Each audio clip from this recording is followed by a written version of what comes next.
Hello বন্ধুরা, আজ আমরা কথা বলবো এমন এক মুভি নিয়ে যার গল্প আপনার মনে অবশ্যই দাগ কাটবে।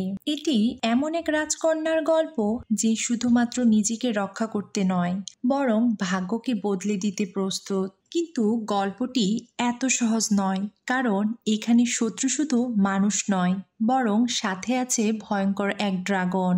তাহলে চলুন অ্যাডভেঞ্চার, উত্তেজনা, রহস্য আর সাহসিকতায় ভরা গল্পটি শুরু করি।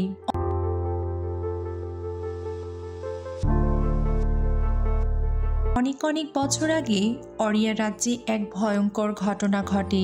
রাজা এবং তার সাহসী সৈন্যরা একটি ড্রাগনকে তাড়া করতে করতে পাহাড়ের গভীরে ঢুকে পড়ে। ড্রাগনটিও ছিল বিশাল ও ভয়ঙ্কর। গুহায় প্রবেশ করার সাথে সাথে সে তার আগুনের নিঃশ্বাস ছেড়ে বেশিরভাগ সৈন্যদের পুড়িয়ে ফেলে। তারপর তার লেজের আঘাতে বাকি সৈন্যদেরকে একে একে মাটিতে ফেলে দেয়। সবাইকে হত্যা করে একসময় সে রাজার সামনে এসে দাঁড়ায়। বিশালাকার ওই ড্রাগনকে নিজের সামনে দেখে রাজাও অসহায়ের মতো আত্মসমর্পণ করতে বাধ্য হন। দৃশ্য পরিবর্তন হয়ে চলে আসে 100 বছর পর অন্য একটি রাজ্যে, যেখানে দেখানো হয় দুই বোন ফ্লোরিয়া এবং ইলোডি কঠিন সময় পার করছে। তাদের গ্রাম এখন ধ্বংসের পথে। শীত আর অভাবের কারণে গ্রামের খাদ্য ফুরিয়ে আসছে। পরিস্থিতি ছিল খুবই ভয়াবহ। একদিন ইলোডির জন্য অরিয়া রাজপরিবার থেকে বিয়ের প্রস্তাব আসে। তার বাবা লর্ড বেফোর্ড এই প্রস্তাবে সম্মত হলেও ইলোডি তাতে রাজি ছিল না। মেয়ের আপত্তি শুনে লর্ড তার মেয়ে ইলোডিকে বলে, এই বিয়ে শুধু তোমার ব্যক্তিগত জীবনের নয়, অভাব অনটনে জর্জরিত এই গ্রামকে বাঁচানোর উপায় হয়ে উঠতে পারে। আর বাবার মুখে এ কথা শুনে ইলোডি আর কিছুই বলতে পারে না। তারপর ইলোডির পরিবার তাদের নতুন গন্তব্যের দিকে যাত্রা শুরু করে। যখন তারা তাদের গন্তব্যের কাছাকাছি পৌঁছে যায়, জাহাজটি ঘন কুয়াশায় ঢাকা পড়ে। আর সেখানে বিশালাকার দুটি ড্রাগনের মূর্তি দেখে তারা বেশ বিচলিত হয়। কিন্তু ঠিক পর মুহূর্তেই কুয়াশাচ্ছন্ন অংশ পেরিয়ে সবকিছু যত স্পষ্ট হতে শুরু করে, রাজ্যটির নৈসর্গিক সৌন্দর্য তাদের ঠিক ততটাই মুগ্ধ করতে থাকে। পাহাড় আর সবুজে ঘেরা এত সুন্দর রাজ্য দেখে তারা অভিভূত হয়ে যায়। এই রাজ্য, রাজপ্রাসাদ, রাজকীয় অভ্যর্থনার এত সব রীতিনীতি, সবকিছুই ইলোডির কাছে যেন স্বপ্নের মতো মনে হচ্ছিল। রাতে ইলোডির ঘুম আসছিল না, তাই সে বারান্দায় চলে আসে এবং দূরের ওই পাহাড়ে এক রহস্যময় আলো জ্বলতে ও নিভতে দেখে সে বেশ অবাক হয়। পরের দিন ইলোডির পরিবার রাজপরিবারের সদস্যদের সাথে প্রথমবারের মতো সাক্ষাৎ করে। রানী ইসাবেল ইলোডিকে প্রিন্স হেনরির সাথে কিছু সময় কাটানোর জন্য পাঠিয়ে দেন। প্রথম দিকে একটু অস্বস্তি হলেও তারা একে অপরের সাথে বেশ ভালোভাবেই মিশে যায়। ইলোডি তার গত রাতে দেখা ওই রহস্যময় আলো নিয়ে প্রশ্ন করলে হেনরি তাকে জানায় এটি এখানে প্রচলিত 3টি প্রাচীন অনুষ্ঠানের মধ্যে একটি। এই অনুষ্ঠানের সময়ের সাথে মিলিয়ে তাদের রাজপরিবারে বিয়ের আনুষ্ঠানিকতা শুরু হয়। অন্যদিকে লর্ড বেফোর্ড যখন ইসাবেলের সঙ্গে বিয়ের চুক্তির বিষয়ে আলোচনা শেষ করে, তখন তাকে কিছুটা হতাশ মনে হয়। এর কারণ জানতে লেডি বাফেট রানী ইসাবেলের সাথে কথা বলার চেষ্টা করেন, কিন্তু ইসাবেলও তার প্রশ্নের কোনো সঠিক উত্তর দেন না। সন্ধ্যায় লেডি বাফোর্ড খুব উদ্বিগ্ন হয়ে ইলোডির রুমে প্রবেশ করে এবং তাকে এই বিয়ে ও রাজপরিবার সম্পর্কে সতর্ক করতে থাকেন। পরদিন সকালে ইলোডিকে বিয়ের জন্য প্রস্তুত করা হয়। বিয়ের আনুষ্ঠানিকতা সহ সবকিছু ভালোভাবেই চলতে থাকে। বিয়ে শেষে তারা সেই রহস্যময় পাহাড়ে যায়, যেখানে সে ওই আলো দেখেছিল। গুহার মুখে আসতেই ইলোডি বেশ অবাক হয়। রাজপরিবারের লোকেরা তাদের মুখোশ দিয়ে ঢেকে রেখেছে। তারা একসাথে গুহার ভিতরে প্রবেশ করতে শুরু করে। ইসাবেল বলতে থাকে, তাদের পূর্বপুরুষেরা যখন এই দ্বীপে এসে বসতি স্থাপন করেছিলেন, তখন একটি ড্রাগন তাদের আক্রমণ করেছিল। রাজা তার সৈন্যদের নিয়ে ড্রাগনের সাথে লড়াই করার চেষ্টা করেছিলেন, তবে ড্রাগনটি রাজা ছাড়া সবাইকে মেরে ফেলে এবং রাজা ও তার এই রাজ্যের বিনিময়ে রাজার 3 মেয়েকে ড্রাগনের কাছে উৎসর্গ করতে হয়েছিল। তারপর ইসাবেল হেনরি এবং ইলোডির হাত কেটে তাদের রক্ত মিশ্রিত করে দেয় এবং আনুষ্ঠানিকভাবে ইলোডিকে রাজকীয় রক্তের অধিকারী বলে ঘোষণা দেন। অনুষ্ঠান শেষে হেনরি তাকে কোলে তুলে নিয়ে ফিরে আসতে থাকে। ব্রিজের ঠিক মাঝখানে এসে সে ইলোডিকে সরি বলে এবং খাদের মধ্যে ফেলে দেয়। ইলোডিও নিচে আছড়ে পড়তে থাকে আর তার ভয়ার্ত চিৎকার পুরো গুহায় প্রতিধ্বনিত হয়। গুহার তলদেশে আছড়ে পড়ে সে তার জ্ঞান হারিয়ে ফেলে। জ্ঞান ফিরলে সে সাহায্যের জন্য চিৎকার শুরু করে আর সেই শব্দ শুনে গুহার ভেতরে ঘুমিয়ে থাকা ড্রাগনটিও জেগে ওঠে। বারবার উপরে ওঠার চেষ্টা করেও সে ব্যর্থ হয়। প্রচন্ড ক্ষোভে নিজের গলায় থাকা নেকলেসটি ছিঁড়ে মাটিতে ছুঁড়ে মারে এবং লক্ষ্য করে আরো কিছু গহনা সেখানে ছড়িয়ে ছিটিয়ে পড়ে আছে। এমন সময় দূর থেকে হালকা আলো দেখা যায়, সেই সঙ্গে একটা কাঁপানো শব্দ ভেসে আসে।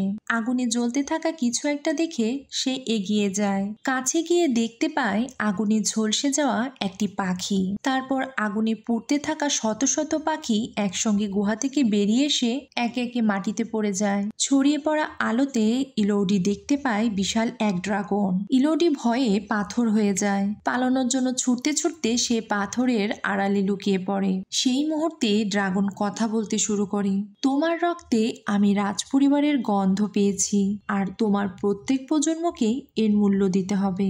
ইলোডি আতঙ্কে কাঁপতে থাকে। ইলোডি বুঝতে পারে তার সাথে প্রতারণা করা হয়েছে। সে ভয়ে দৌড়াতে শুরু করে।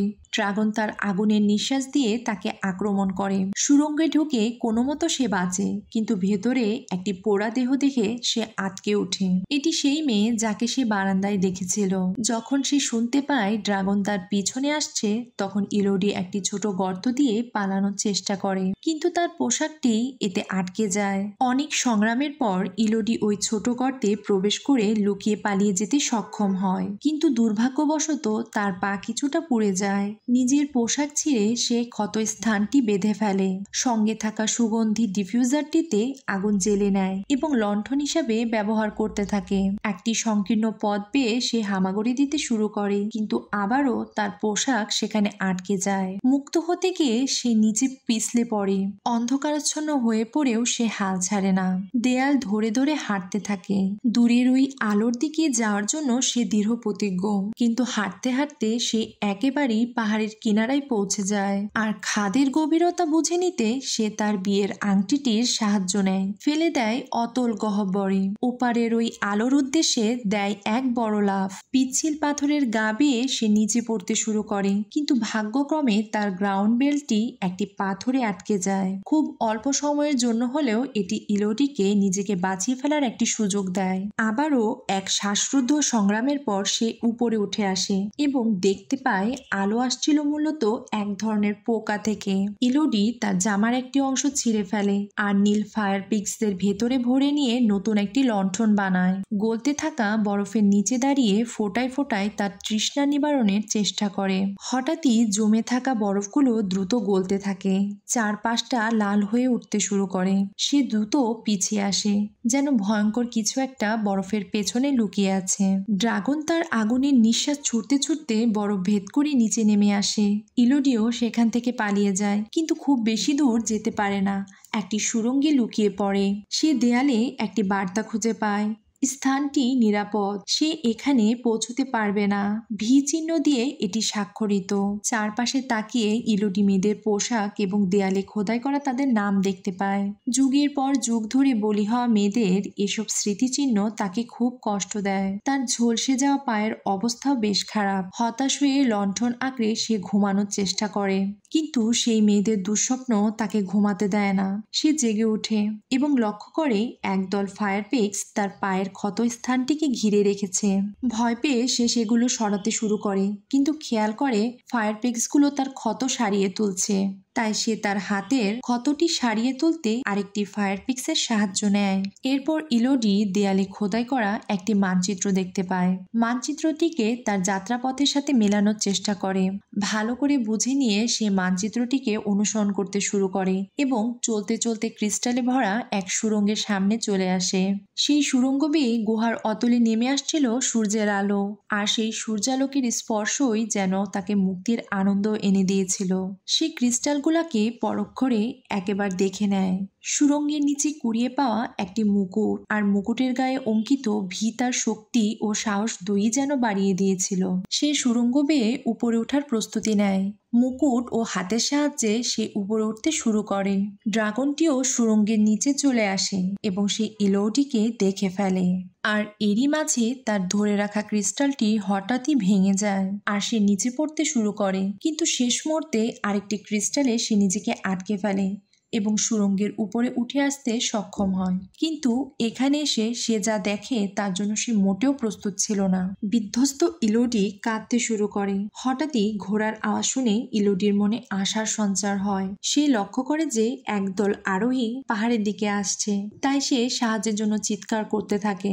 আর সেই মুহূর্তে ড্রাগনটি তার দিকে উড়ে এসে গর্তটির মুখ ঢেকে দেয় এবং তাকে ধরার চেষ্টা করতে থাকে। ইলোডিও ঠিক সময়ে পিছিয়ে যায় এবং দেয়ালে আরেকটি বার্তা লক্ষ্য করে, স্থানটি নিরাপদ নয়। ড্রাগনটি যখন তার আগুনের নিঃশ্বাস দিয়ে পুড়াতে যাবে তখন সে গুহার মুখে কিছু মানুষের কণ্ঠস্বর শুনতে পায়, তাই সে ইলোডিকে ছেড়ে সেদিকে এগিয়ে যায়। এদিকে লর্ড বেফোর্ড কিছু সৈন্য নিয়ে গুহার ভিতরে ইলোডিকে খুঁজতে এসেছেন।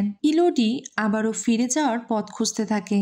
হাঁটতে হাঁটতে সে একটি ড্রাগনের বাসার সামনে চলে আসে আর সেখানে 3টি ড্রাগনের বাচ্চাকে মৃত দেখতে পায়। এবার ইলোডি বুঝতে পারে যে ইসাবেল আসলে মিথ্যা বলেছে।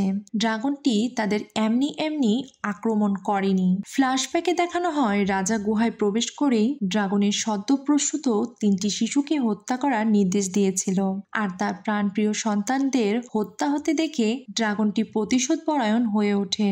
সে এই নিষ্ঠুর রাজা এবং এই রাজপরিবারকে সন্তান হারানোর ব্যথা অনুভব করার শাস্তি প্রদান করে, যা তাদের প্রজন্মের পর প্রজন্ম ধরে ভোগ করতে হবে। সেই থেকে ড্রাগনটিকে 3টি করে রাজকন্যা উৎসর্গ করার প্রথা চলে আসছে, আর তারা নিজেদের বাঁচাতে নিজেদের রক্ত মিশ্রিত করে অন্যদের উৎসর্গ করছে। বেফোর্ড তার সঙ্গীদের নিয়ে ইলোডিকে খুঁজতে থাকে, কিন্তু ড্রাগন তাদের একে একে নির্মমভাবে হত্যা করে। প্রথমে এক সঙ্গীকে তার থাবায় আঁকড়ে ধরে উঠতে শুরু করে, আছড়ে মারে পাথরের উপর। এরপর আরেকজনকে তার থাবার নিচে পিষে দেয়। ক্ষিপ্ত হয়ে ওঠা ড্রাগনের সামনে দাঁড়িয়ে বেফোর্ড তার অস্ত্র নিয়ে তেড়ে আসে, কিন্তু ড্রাগন তাকে নিরস্ত্র করে মাটিতে ফেলে দেয়। আতঙ্কিত ইলোডি নিজেকে আড়ালে রেখে সতর্কতার সাথে তার বাবাকে অনুসরণ করতে থাকে। সে সঠিক সময়ের জন্য অপেক্ষা করছিল।